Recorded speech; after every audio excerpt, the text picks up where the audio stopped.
মানে আমি সৌরভকে বলছিলাম আজ 6 মাসও বাকি নেই আমাদের শিফটিং, মানে তো আজকে আমি তোমাদের সাথে ডিটেলসে শেয়ার করছি।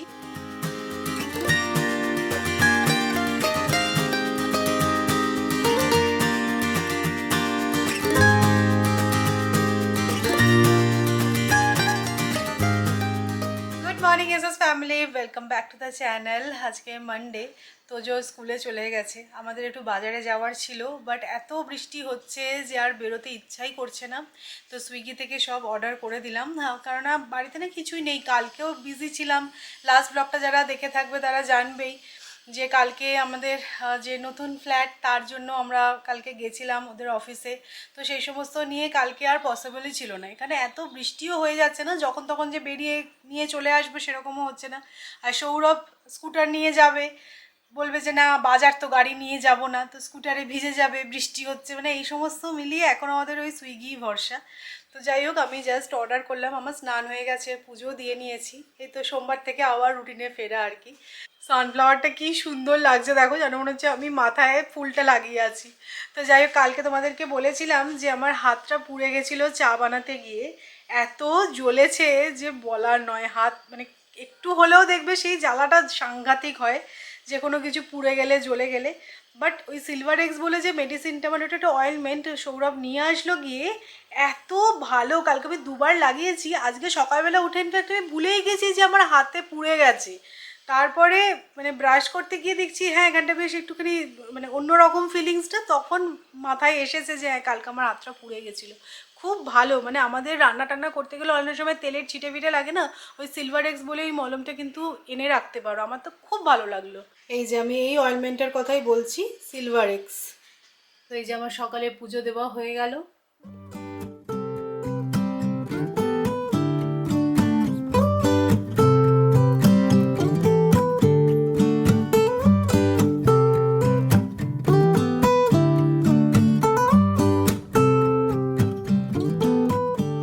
কি আর বলবো তোমাদের, জানো চাল বাড়ন্ত, ডিমার্ট যাবো যাবো করে যাওয়াই হচ্ছে না, আর আমরা ডিমার্টের চালটাই খাই। তো আজকে কি আর করা যাবে, ফরচুনের এই রোজানা গোল্ড বাসমতি রাইসটা আনিয়েছি। এটা তো কিছুদিন চলুক, তারপরে সময় করে একবার ডিমার্ট যেতেই হবে। যেদিনকে তোজোর পিটিএম ছিল সেদিনকেই ওর ফ্লু ভ্যাকসিনেশন ছিল। তো এটা ডিউ ছিল 29th জুলাই। তো আমরা গিয়ে দিয়ে নিলাম, বাট ডক্টর বললো নেক্সট ইয়ার আর জুলাই অবধি ওয়েট না করতে, জুন মাসেই দিয়ে দিতে ভ্যাকসিনটা। কারণ এখানে জুন মাস থেকে যা বৃষ্টিটা শুরু হয় না, বাচ্চারা খুব ইনফ্লুয়েঞ্জাতে ভোগে। মানে ইনফ্যাক্ট তোজোরও তোমরা দেখেছিলে জ্বর হয়েছিল, সর্দি কাশি। মানে হয়তো ফ্লু ভ্যাকসিনটা দেওয়া থাকলে এত কিছু হতো না, বাট আমরা জানতাম না যে আগে আগেও দেওয়া যায়। আমরা জানি 29 জুলাই ডিউ ডেট আছে, লেখা আছে ওর বইতে, ওই দিনকেই যাবো। বাট ডক্টর বললেন ঠিক আছে 11 মান্থ গ্যাপেও দেওয়া যায়, নেক্সট ইয়ার আর চান্স নিয়ে লাভ নেই, জুন মাসেই দিয়ে দিতে। তো হ্যাঁ, বর্ষা শুরু হওয়ার আগে ফ্লু ভ্যাকসিনটা দিয়ে নিলেই ভালো, এটাই মনে হলো।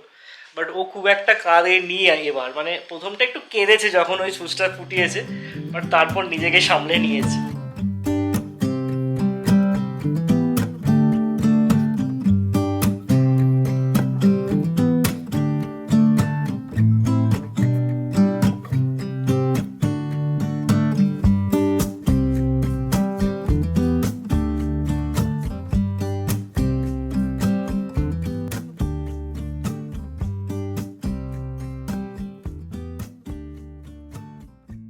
সকাল সকাল দেখো আমি করলার অপারেশন করেছি। তো করলাটাকে না এরকম ফুলের মতন কেটে নিয়েছি, আর পেট থেকে সব দানাগুলোকে বার করে দিয়েছি। এবার এটা নুন আর হলুদ জলে ভিজিয়ে রাখবো, যাতে করলার থেকে ওই তেতো ভাবটা কিছুটা চলে যায়। এই অগস্ট মাসটা কিন্তু আমাদের জন্য খুব ইভেন্টফুল হতে চলেছে। অ্যাকচুয়ালি নতুন ফ্ল্যাটের সমস্ত রকমের যেই অফিসিয়াল কাজকর্মগুলো আছে সেগুলো করতে হবে, মানে রেজিস্ট্রেশন বলো বা অ্যাগ্রিমেন্ট করা বলো, তারপরে ব্যাংকের সাথে যা যা কাজ আছে সেগুলোকে কমপ্লিট করতে হবে। তার উপরে আবার আমাদের হায়দ্রাবাদ যাওয়া, তোমাদেরকে বলছিলাম এই যে আমার অফিসের কাজের জন্যে হায়দ্রাবাদ যেতে হবে। কাজ অ্যাকচুয়ালি 2 দিনের, বাট আমরা সবাই মিলে যেহেতু যাবো ভাবছি। আর সৌমি কখনো হায়দ্রাবাদ যায়নি, যদিও আমার হায়দ্রাবাদ ঘোরা, হায়দ্রাবাদ ভাইজ্যাগ সবই ঘোরা, বাট সৌমি কখনো যায়নি। তো হায়দ্রাবাদ শহরটাও একটু ঘুরে দেখবো সেরকমই প্ল্যান আছে। তো সেই কারণে কদিন থাকবো কী থাকবো সেই নিয়ে না কোনো মাথায় এখনও কিছু প্ল্যানই করা হয়নি। শুধু জানি যে কোন দিন যেতে হবে, বাট কদিন থাকবো কোথায় থাকবো সেই সমস্ত নিয়ে মাথা ঘামানোর সময়ই হয়নি। এই ফ্ল্যাট করে পুরো টাইমটাই ইনভেস্ট হয়ে গেছে। বাট হ্যাঁ, কালকে বুকিং অ্যামাউন্ট দিয়ে দেওয়ার পর এখন দিন 7-10 একটা পিরিয়ড আছে যখন এই হায়দ্রাবাদ দিয়ে ভাবতে পারবো। তো যাই হোক, পরপর সব কিছু আসছে আর কি। জন্মাষ্টমী কবে? 4 সেপ্টেম্বর। তাও ভালো, সেপ্টেম্বরে পড়েছে। আমি তো ভয় পাচ্ছিলাম যে আগস্টে না হয়। না, অগাস্টে অনেক সময় জন্মাষ্টমী পড়ে শেষের দিকে, কিন্তু এবারে 4 সেপ্টেম্বর। তো সবকিছু একটু পিছিয়ে পিছিয়ে গেছে। পুজো ইনফ্যাক্ট অক্টোবরে একদম, শেষের দিকে, হ্যাঁ 16 তারিখ থেকে মনে হয়, 16-17 তারিখ করে। ভালো হয়েছে একদিকে। আমরা যেবার কেরালা গেছিলাম আমার মনে আছে অগস্ট মাসেই জন্মাষ্টমী ছিল। তো আমি এখন রান্না করছি না, রান্নার জোগাড় করছি, তারপরে তোমাদেরকে বলছি আজকে কি রান্না হবে। জোগাড়টা সেরে নিলে না রান্না করতে আর কতটুকু সময় লাগে। আজকে তোজোরও ভালো মেনু। আমাদের দুরবস্থার কথা তো তোমাদেরকে বললাম, বৃষ্টি বৃষ্টি করে আমরা বাজারেই যাইনি। তাও স্যাটারডে আমাদের ঠিক বাড়ির নিচটাতে বাজার নিয়ে বসে, তো গিয়ে সবজি বাজারটা করে এনেছিলাম। মাছের দোকানেও যাওয়া হয়নি। তো এর মাঝে আমরা এত ডিমের ডালনা খেয়েছি যে মুখ পুরো পচে গেছে। বাট অগত্যা আজকেও ডিমই খেতে হবে, কিছু অপশানই নেই, কারণ যে মানডে মাছের দোকান বন্ধ থাকে। তো আজকে ডিমেরই একটা নতুনত্ব প্রিপারেশন বানাবো। আর তার সাথে এই যে এই করলাটা দেখলে না জলে ভিজিয়ে রাখলাম, তো এটা একটা ফ্রাই টাইপের করবো। এটা একটু অন্যরকম রেসিপিটা, শুকনো ভাতে মেখে খেতে ভালো লাগবে। এটা বেসন দিয়ে ভাজা মতন করব। আর এখানে এই ডিমের প্রিপারেশনের জন্য সব কিছু গুছিয়ে নিয়েছি, এবার রান্নাটা হবে। সো ডিমটা সিদ্ধ করার জন্য আমি ইউজ করছি আগারোর এই এগ বয়লারটা। এখন রিসেন্টলি আমি এটাই ইউজ করছি। আমরা তো এখন কেউ আর গ্যাসে ডিম সিদ্ধ করি না। এই এগ বয়লারগুলো কিন্তু খুব ভালো। আর আগারোর এই এগ বয়লারটা একসাথে তোমরা 8টা ডিম সিদ্ধ করতে পারবে। এর সাথে একটা এগ পোচারও আছে, যেটাতে এগ পোচের সাথে সাথে কিন্তু আরও অনেক স্ন্যাক্স আইটেম বানানো যায়। সো আমি ডেসক্রিপশানে লিঙ্ক দিয়ে দেবো, তোমরা চেক আউট করতে পারো। পুজোর জন্য মেনলি আমি ব্যাম্বু প্লেটগুলো ইউজ করি, তো একটা না ভেঙে গেছে, তো সেই কারণে অ্যামাজন থেকে আরও একটা রকম ব্যাম্বু প্লেট অর্ডার করেছি। তো সেটাই ডেলিভারি হলো। পুজো আসার আগে খুলে দেখে নিই, যদি ভালো হয় তাহলে রাখবো, আর তা না হলে রিটার্ন করবো। তো এই যে আমার মাংকির জন্য একটা মাংকি ডিনার সেট আমি অর্ডার করেছিলাম। এটা সেট অফ 5-এ এসেছে। কোয়ালিটিটা সত্যিই ভালো, রিটার্ন আর করবো না, তোজো স্কুল থেকে এসে দেখবে। আর দেখো এটা কি কিউট দেখতে বাটিটা। একটা এরকম প্লেট আছে আর তার সাথে এরকম কিউট সা বাটি, গ্লাস আর spoon. Hi hello, hi hello, hi hello. School করে আসলেন বড় বাবু। আজকে আবার দেখো না কি করেছে, হাত কেটে গেছে। হাতে ভেঙে গেল। ভেঙে গেল বাবা। কি করতে হবে এখন তাহলে? বুড়ি লাগে হবে। বুড়োরিল লাগাতে হবে, মানে রেমেডিও সব নিজেই জানে। জানেও, আর কিছু করতে হবে না, তো বোরোনিল লাগালেই হবে। কি করে হলো এটা? তুমি মনে হচ্ছে খুঁটেছো এটা। এইটা নিতে হবে, এটা লাগাতে হবে। আচ্ছা, লাগাতে হবে তো পরের কথা, কিন্তু স্কুলে এটা কাটলো কি করে? আমি ভেঙে দিয়েছিলাম। একটুখানি এটা কাটা ছিল, বোরোনিল খুঁটেছে লাগানো সেটাকে। হচ্ছিল, সেটাকে আবার খুঁটেছে স্কুলে গিয়ে। এইসব করে ও স্কুলে গিয়ে। এই স্কুলে তোমার দুটো ফ্রেন্ডের নাম বলো। তো সবাই জানবে না, না তোমার না ঠিক ফ্রেন্ডদের করে নাম বলো, সবাই ঠিক শুনবে। করে ফ্রেন্ডের নাম বলো। জিবিষ্কা জিবিষ্কা আর আর পাট পার্থ। আচ্ছা, আর আর প্রাণ। প্রান্ত। প্রান্ত। আচ্ছা, বাহ, এতগুলো ফ্রেন্ড আছে তোমার। বাবা, দুটো ফ্রেন্ড ছিল, এখন আবার 3টে ফ্রেন্ড হয়ে গেছে। Very nice. থ্যাংক ইউ বললাম বাল্লাকে। থ্যাংক ইউ বললে কেন? কাকে থ্যাংক ইউ বললে? আল্লাহকে। বল্লা। এটা আবার কি? এটা আমার নতুন নামটা, ঠিকঠাক মানে মুখস্থ হয়নি। স্কুলে কি হলো আজকে? অ্যাক্টিভিটি কি অ্যাক্টিভিটি করলে? সার্কেল শেপ করলাম। সার্কেল শেপ করলো, আচ্ছা। আর এরকম করলাম। এটা একটা কিছু করেছে। ঠিক আছে, অনেক ঠিক শিখেছো আছে, অনেক আজকে। পড়াশোনাও হয়ে গেছে। আর আজকে মাথায় প্রেসার দিতে হবে না, এবার একটু খেলু করো, যাও। তোমার জন্য একটা গিফট এনেছে মা, দেখো তো পছন্দ হয়েছে কিনা। হ্যাঁ, পছন্দ হয়েছে। এখানে এখানে কি করবে তুমি? এখানে দুধ ফ্রি দিতে হবে। এখানে অরেঞ্জ জুস দিতে হবে। এখানে অরেঞ্জ জুস দিতে হবে। আচ্ছা, আর এই বাটিটাই কি করবে? এই বাটিটাই কি খাবে তুমি? অ্যাম্বলিক স্ক্র্যাম্বলড এগ খাবে বাটিতে। আচ্ছা, তাহলে গ্লাসেও খাবে অরেঞ্জ জুস আর বাটিতে খাবে স্ক্র্যাম্বলড এগ। আইগে আইগে তার দিল না। রোজ রোজ স্টার পাওয়া যায় না তোজো। কালকে গুড বয় হয়ে থাকবে, কালকে স্টার পাবে। হ্যাঁ, কালকে নয়, কালকে নয় কালকে নয় আচ্ছা ঠিক আছে, কালকে নয়, আমরা নেক্সট উইক আবার স্টার্ট নেব। হ্যাঁ ঠিক আছে। আজকে না তোজো স্কুল থেকে আসার আগে আমার রান্না তো হয়নি, কিন্তু আমার জোগাড় সমস্ত কিছু হয়ে গেছিলো, তাই তোজো স্কুল থেকে আসার পর ওকে একটু সময় দিলাম, তারপরে চলে এসেছি রান্না করতে। তো প্রথমে একটা ভাজা মশলা বানিয়ে নিচ্ছি। এখানে আমি দিয়েছি গোটা ধনে, অল্প একটু মৌরি, গোটা গোলমরিচ, শুকনো লঙ্কা আর একটু জায়ফল দিয়েছি, দিয়ে একটুখানি ড্রাই রোস্ট করে নিয়ে এটা একটু গরম আছে এখন, পরে এটাকে গ্রাইন্ড করে নেব। ডিমগুলোকে একদম হালকা ভেজেছি, ডিমের মধ্যে কিন্তু হলুদ চলুদ একদমই মাখাবে না, কারণ এর গ্রেভিটা না একটু হোয়াইট হবে, হোয়াইট গ্রেভি একটা ডিমের প্রিপারেশনই বানাচ্ছি। তো তেজপাতা অ্যাড করেছি তেলের মধ্যে, এর মধ্যে পেঁয়াজটা দিয়ে প্রথমে পেঁয়াজটাকে ফ্রাই করে নেব। আচ্ছা, তোরজোর জন্য কিন্তু আমি সেম রান্নাটাই করছি, তবে ওরটা একটু আলাদা করেই আমি বানাবো, কারণ ও একদমই ঝাল খেতে পারে না। আর এই যে ভাজা মশলাটা আমি বানাচ্ছি, এর মধ্যে তো শুকনো লঙ্কা আছে, আর এই ভাজা মশলাটার জন্যই কিন্তু পুরো ফ্লেভারটা আসবে। তো সেটা যদি আমি স্কিপ করি সেটাও ভালো হবে না, তো সেই কারণে আমি তোজোর জন্য আলাদা করেই বানাবো। তো পেঁয়াজটা ভাজা হয়ে গেছে, আদা রসুন পেস্ট দিয়ে দিয়েছি, এবার দিয়ে দিলাম কাজু বাদাম বাটা। তোজোর রান্নাটাতেও দেখো আমি সাইডে কিন্তু বসিয়ে দিয়েছি, আর একই সাথে দুটো রান্নাই আমি করছি। আর ওটাতেও কিন্তু আমি কাজু বাদাম বাটা দিয়েছি। একটু কষিয়ে নেওয়ার পর এর মধ্যে টক দই দেব। তো টক দই দেওয়ার পরে ভালো করে কষিয়ে নিয়ে যেই মশলাটা বানিয়েছি সেই মশলাটা দিয়ে দিতে হবে, তারপরে এর মধ্যে দিতে হবে ক্রিম। ব্যাস, দ্যাটস ইট। ক্রিমটা কিন্তু অবশ্যই অ্যাড করো, তাহলে ভালো লাগবে খেতে। তারপরে একটু জল দিয়ে ডিমগুলোকে ফুটিয়ে নেবে। তো এটাই হচ্ছে রেসিপিটা, কিছুই সেরকম ব্যাপার নয়, জাস্ট এই ভাজা মশলাটা বানিয়ে নেবে, তাহলেই কিন্তু দেখবে একদম অন্য স্বাদের মানে প্রিপারেশনটা হবে। আর হ্যাঁ, যখন ক্রিমটা অ্যাড করবে সেই সময় স্বাদ মতো নুন আর অল্প একটু মিষ্টি অ্যাড করবে।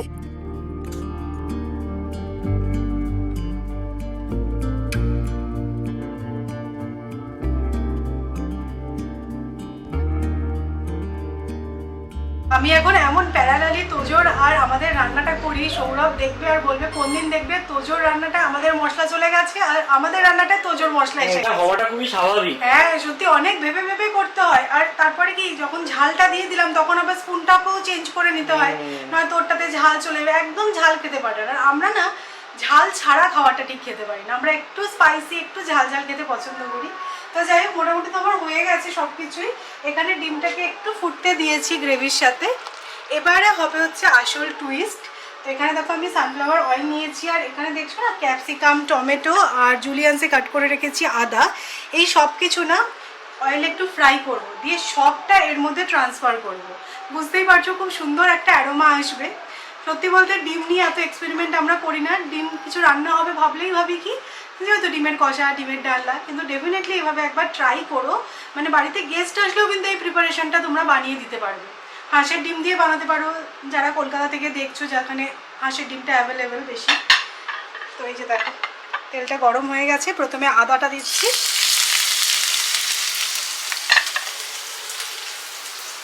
ক্যাপসিকাম আর টমেটো যে দেবো, টমেটোটার কিন্তু দানাগুলোকে দেখো বার করে নিয়েছি, আর এরকম কিউব শেপে কাট করেছি।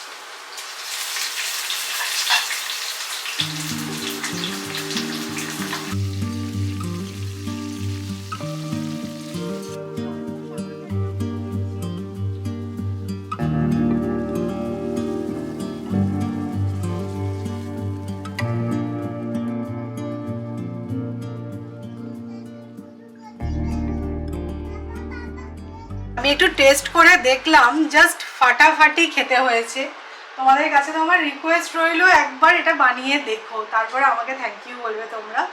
তো দুবেলারই বানিয়ে নিয়েছি, এটা কিন্তু রাইস দিয়েও খেতে ভালো লাগবে, রুটি দিয়েও খেতে ভালো লাগবে। পরোটা দিয়ে রাত্রিবেলা কি তুমি পরোটা খাবার ধান্দা করছো না? পরোটা দিয়ে বেশি ভালো লাগবে না গো, রুটি দিয়েও ভালো লাগবে, আমি বলছি পরোটা দিয়ে বেশি ভালো লাগবে না। তোমরা পরোটা দিয়ে ট্রাই করে দেখতে পারো, বাট আমরা রুটি দিয়েই খাবো। আর এই যে আমার ছেলের জন্য সাদা মাটা এক কোরমা টাইপেরই বানিয়ে দিয়েছি। তো ওটাই আমি অ্যাকচুয়ালি ক্রিম অ্যাড করিনি, আর জিরে গুঁড়ো ধনে গুঁড়ো দিয়ে বানিয়েছি। কেন আমার মাথা গরম করে দিচ্ছিস? আমি তোমার মাথা গরম করে দিচ্ছি? তোমাকে বলা হচ্ছে ব্যালকানিতে ঠান্ডা হাওয়াটা খেও না, সেটা শুনে তোজো বলছে আমার মাথা গরম কেন করছিস। তোমার মাথা না আমি বরফ দিয়ে দেবো। কেন বরফ দিয়ে দিবি? মাথা গরম হয়ে গেছে তো, ঠান্ডা করতে হবে না। ঠান্ডা হাওয়াটা খেও না, চলো। আমি বরফ দিচ্ছি এখানে। বরফ দিচ্ছি। এবার একদম লাস্টে এই গরম গরম ফুল করলাটা ভাজছি। তো এখানে দেখো আমি বেসন নিয়ে নিয়েছি, আর বেসনের মধ্যে না একটু চালের গুঁড়িও কিন্তু অ্যাড করেছি, তাহলে ক্রিস্পি হবে। আর দিয়েছি স্বাদ মতো নুন, একটু হলুদ গুঁড়ো, লঙ্কা গুঁড়ো। এবার এটা ডিপ করব, আর এটা যে ফ্রাই করব না, একদম কিন্তু লো ফ্লেমে ফ্রাই করব, কারণ উচ্ছেটাও কিন্তু সিদ্ধ হতে হবে। উচ্ছে নয়, এটা করলা। আমাদের এখানে খুব একটা উচ্ছে পাওয়া যায় না, বাট তোমরা যদি এটা বানাও তাহলে অবশ্যই কিন্তু করলা দিয়েই বানাবে। উচ্ছে তো ছোট ছোট হয়, হবে না।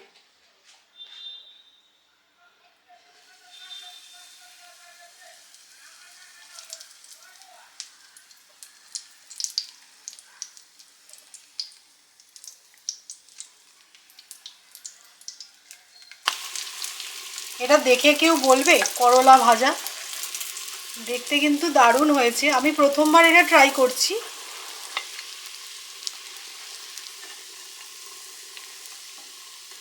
আমি এটা প্রথমবার ট্রাই করেছি।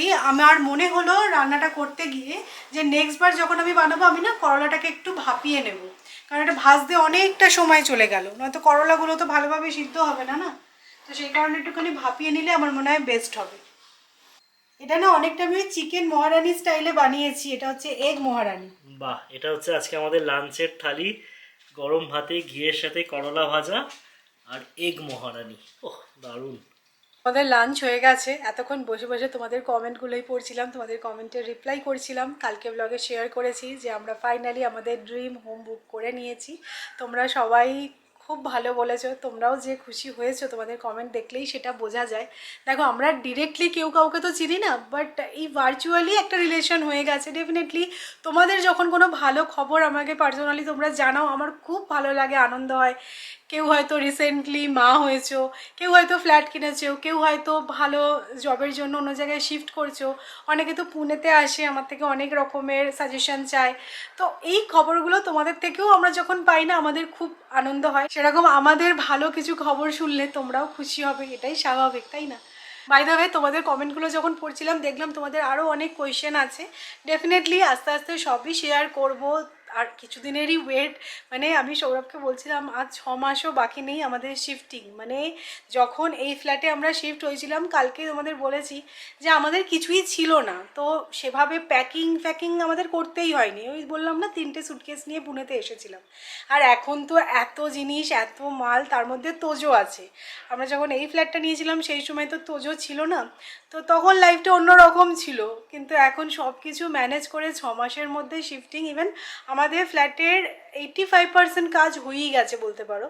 তো সেই কারণে ডিলে হওয়ার কোনো চান্সই নেই। হোপ ফর দ্য বেস্ট, সব কিছুই ঠিকঠাকভাবে ম্যানেজ হয়ে যাবে আশা করছি। তোজোকে নিয়ে সামলিয়ে সবটা করতে পারবো। আর একটা হচ্ছে, হ্যাঁ, তোমরা অনেকেই বলেছো যে মানে আমাদের ফ্ল্যাটের ট্যুর দেওয়ার জন্য। তো আমরা যখন এই ফ্ল্যাটটা ভিজিট করেছিলাম তখন একটা ভিডিও নিয়েছিলাম, বাট ওটা আমি পাবলিশ করিনি। আমি তোমাদের বলছিলাম না, যেরকম অনেক ফ্ল্যাটই আমরা দেখেছি, ভিডিও তো করাই থাকতো, কিন্তু সব সময় তো আর তোমাদের ব্লগেও দেখায়নি, আর সেভাবে এটা শেয়ারও করা হয়নি। তো আজকে আমি তোমাদের সাথে ডিটেলসে শেয়ার করছি। বাট এটা কিন্তু একটা শো ফ্ল্যাট। এটা 3 BHK একটা শো ফ্ল্যাট। আমরা নিয়েছি 4 BHK, সেটা শো ফ্ল্যাট ছিল না ওদের কাছে। বাট আমরা এই লেআউটটা দেখে পছন্দ হয়েছিল, আর আমরা অ্যাকচুয়াল ফ্ল্যাটেও গেছি। সেই অ্যাকচুয়াল ফ্ল্যাটটাও তোমাদেরকে ডেফিনেটলি দেখাবো। তার আগে আজকে দেখাচ্ছি শো ফ্ল্যাটটা। তোমরা অনেকেই, আমরা যখন আগে ফ্ল্যাট দেখতে যেতাম, তোমরা বলতে তোমরা কেন ফার্নিশ ফ্ল্যাট নিচ্ছ। না, অ্যাকচুয়ালি আমরা ফার্নিশ ফ্ল্যাট নিচ্ছি না। অনেকে জানো না, তাই জন্য একটু ক্লিয়ার করছি। অ্যাকচুয়ালি বিল্ডাররা একটা ফ্ল্যাট বানিয়ে রাখে যেখানে বেড বা ধরো কিচেন সেট আপ সমস্ত কিছু দেওয়া থাকে। তাহলে তুমি একটুখানি ইম্যাজিন করতে পারবে যে তোমার ফ্ল্যাটটা যখন অ্যাকচুয়ালি হবে তখন সব কিছু, মানে বেড টেড রাখার পরে দেখতে কীরকম লাগবে, মানে লুক অ্যান্ড ফিলটা দেওয়ার জন্য ওই শো ফ্ল্যাটগুলো বানায়। তো এটাই আমি তোমাদের সাথে শো ফ্ল্যাটটা শেয়ার করছি। বাট এটা আমাদের অ্যাকচুয়াল ফ্ল্যাটও নয়, আর এটা 3 BHK একটা শো ফ্ল্যাট, আমাদেরটা 4 BHK। সো এখন যে ভিডিওটা দেখছো এটা কিন্তু অনেকদিন আগেকার তোলা একটা ভিডিও, মানে যখন আমরা আমাদের এই প্রজেক্টটায় রিভিজিট করেছিলাম সেই সময়কার। তখন তো ফাইনাল কিছু ছিল না, সেই কারণে ভিডিওটা শেয়ার করিনি। তো কিচেনটা তোমাদেরকে দেখাই, প্যারালাল কিচেন। বাট এই যে কিচেনের সাইজটা দেখছো বা লিভিং রুমের সাইজটা দেখছো, এটা কিন্তু একটু ডিফারেন্ট হবে, যেহেতু এটা 3 বিএইচকে একটা স্যাম্পল ফ্ল্যাট আর আমাদেরটা 4 বিএইচকে। কিন্তু 4 বিএইচকে স্যাম্পল ফ্ল্যাট ওদের কাছে ছিল না। তো মোটামুটি লুক অ্যান্ড ফিলটা সেমই থাকবে, শুধু স্কোয়ার ফিটটা বেশি। এখন যে ফ্ল্যাটটা তোমরা দেখছো এটা 1045 স্কোয়ার ফিট কার্পেট এরিয়া, আর আমরা যে ফ্ল্যাটটা নিয়েছি সেটা অলমোস্ট 1400 স্কোয়ার ফিট কার্পেট। তো বুঝতেই পারছো বড় হবে সাইজে, আর আরও একটা রুম এক্সট্রা থাকবে। আর আমাদেরটা কিন্তু 4 বেডরুম উইথ 4 বাথরুম। তো সেই হিসেবে একটু ডিফারেন্ট হবে, বাট বললাম যে লুক অ্যান্ড ফিলটা সেম হবে। এই যে এখানে টাইলসগুলো দেখছো বা ধরো বাথরুমে যে ফিটিংসগুলো দেখছো সেগুলো কিন্তু সেমই থাকবে। আমাদের ইনফ্যাক্ট ব্যালকানিটা এল প্যাটার্নের, এখানে প্যারালাল ব্যালকানি আছে। তো একটু 19-20 আছে, বাট এখন যে ফ্ল্যাটটা দেখছি এই ফ্ল্যাটটাও কিন্তু ভীষণ সুন্দর। মানে কার্পেট 1045 হতে পারে, বাট তা বাদ দিয়েও আমি বলবো এই ফ্ল্যাটটাও ভীষণ কম্প্যাক্ট লেগেছিলো আমাদের। তো যাই হোক, এটাই মোটামুটি আমরা যখন সেকেন্ড টাইম এটা রিভিজিট করতে গেছিলাম, আমরা মোটামুটি সব কিছু ভেবে চিনতে অনেক দিক ডিসকাস করে ফাইনালাইজ করেছি। মানে এত প্রজেক্ট দেখেছি, এটার মতন সব কিছু এত পছন্দ আমাদের কোনো প্রজেক্ট হয়নি। মানে আমাদের যা যা রিকোয়ারমেন্ট ছিল, মানে বাটারফ্লাই লেআউট, একটা ওয়াশ বেসিন থাকবে, প্যারালাল কিচেন, সেগুলো সবই ফুলফিল করেছে। যখন আমরা অ্যাকচুয়াল ফ্ল্যাটটা দেখাবো তোমাদেরকে আমাদের, তখন তোমরা আরও বেটারভাবে বুঝতে পারবে। ফিটিংসগুলো ভীষণ সুন্দর, দেখো এরকম গোল্ডেন অ্যান্ড ব্ল্যাক ফিনিশের মধ্যে। এতক্ষণ তো তোমরা একটা 3 বিএইচকে স্যাম্পল ফ্ল্যাটের ভিডিও দেখলে, এবার জাস্ট আমি লেআউটটা তোমাদেরকে দেখিয়ে দিচ্ছি। এটা হচ্ছে কি আমাদের অ্যাকচুয়াল ফ্ল্যাটের লেআউট, যেটা দেখে আমাদের পছন্দ হয়েছিল। তো এখান দিয়ে হচ্ছে কি এন্ট্রি, এটা ইস্ট ওয়েস্ট ফেসিং, মানে বাস্তু কমপ্লায়েন্ট। ব্যালকানিগুলো সব ওয়েস্ট ফেসিং। তো দুটো ব্যালকানি আছে, একটা মাস্টার বেডরুমে আর একটা লিভিং রুমে, তার সাথে অ্যাটাচড গেস্ট রুম। এটা হচ্ছে কি 4 বেডরুম উইথ 4 ওয়াশরুম। তো এদিকে হচ্ছে কি গেস্ট রুম, লিভিং, ডাইনিং, এদিকে 3টে রুম আছে। আর এটা হচ্ছে কিচেন। কিচেনটা বেশ বড়, মানে 10x12 সাইজের প্যারালাল প্ল্যাটফর্মের কিচেন। এটাও খুব ভালো লেগেছিল। আর ড্রাই ব্যালকানিটা কিন্তু আলাদা। তো এটা হচ্ছে কি আমাদের ওভারঅল ফ্ল্যাট। বিকেলের পর ওয়েদারটা মোটামুটি ভালো হয়ে গেল, তোজো নিচে খেলতে যেতে পেরেছে। সত্যি কথা এখন এটাই মনে হয়, সারাদিন বৃষ্টি হচ্ছে, হোক কিছু তো করার নেই, এখানে এরকমই মানে এই 3টে মাস পুরো বৃষ্টিই হয়। কিন্তু এই বিকেলের দিকটা যদি বৃষ্টিটা একটু ধরে তাহলে বাচ্চাগুলো নিচে খেলতে যেতে পারে। তোমাদেরকে আর কত আওয়াজ শোনাবো, নিচে বাচ্চাগুলো চিৎকার করছে খেলতে খেলতে, সেটাও আওয়াজ যেরকম পাওয়া যাচ্ছে, তার সাথে সাথে এই ঢোলের আওয়াজ, মানে একদম ফুল প্লেজে চলছে প্র্যাকটিস। এখনো মাস দেড়েক বাকি। হ্যাঁ। 14 সেপ্টেম্বর হচ্ছে গণপতি। 14 সেপ্টেম্বর, এদের সবগুলো একদম- জন্মাষ্টমীর পরেই গণপতি হয়। প্র্যাকটিস ফুল দমে চলছে। এখনো প্রায় 1.5 মাস। তোজো এটা কি গো? বিন্দার। ব্রিঞ্জল। হ্যাঁ। ব্রিঞ্জলে কি কালার হবে? পার্পল। পার্পল কালার নিয়ে নাও এখান থেকে। কচি পার্পল কালার। কচি পার্পল কালার। খুঁজে খুঁজে বার করো। এটা। দেখি কোনটা বার করো। এটা। দেখি তো ঠিক কি না। ঠিক ঠিক ঠিক করো, পার্পল কালার করো ব্রিঞ্জালে।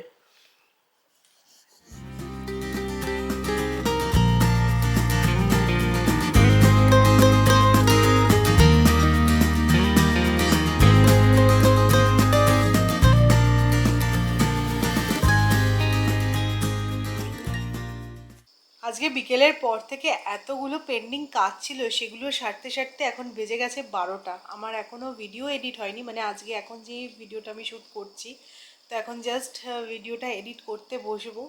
তো শুতে শুতে তো 1:30টা বেজেই যাবে মিনিমাম। মানে এখন এত লেট হয় না শুতে, তার মধ্যে আবার কালকে সকাল সকাল ঘুম থেকে ওঠা তোজো স্কুলের জন্য, এইটা কোথাও গিয়ে যেন ব্যালেন্স করে উঠতে পারছি না।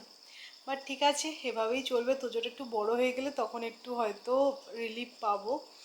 তো চলো আজকের মতো এ পর্যন্তই। হোপফুলি তোমাদের আজকে ব্লগটা দেখতে ভালো লেগেছে। যদি ভালো লাগে তাহলে অবশ্যই করে লাইক করো, শেয়ার করো আর চ্যানেলটা সাবস্ক্রাইব করো। ইন্টারেস্টিং ব্লগে দেখা হচ্ছে আবারও।